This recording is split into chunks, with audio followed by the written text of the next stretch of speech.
ഇന്നലെ കേട്ടു ഞാൻ അയലത്തെ വീട്ടിലെ 11കാരിയെ പുലി പിടിച്ചു.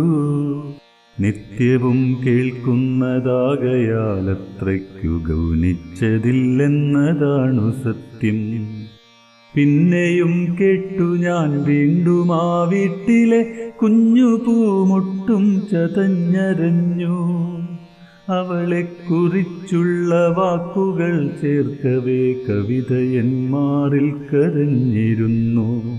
ഈ കവിത മനുഷ്യനെ ശപിച്ചിരുന്നു.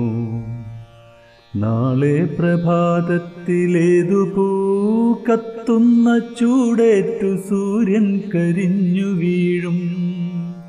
നാളെ പ്രദോഷത്തിലെത്ര പൂമ്പാവാട കീറവേ താരം നിലം പതിക്കും.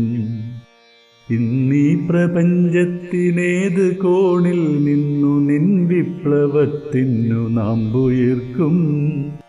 ഏതാശയത്തിൻ്റെ ഗർഭാശയത്തിലായി നിൻ ധീരയോദ്ധാവുയർവരിക്കും. ഏതാശയത്തിൻ്റെ ഗർഭാശയത്തിലായി നിൻ ധീരയോദ്ധാവുയർവരിക്കും.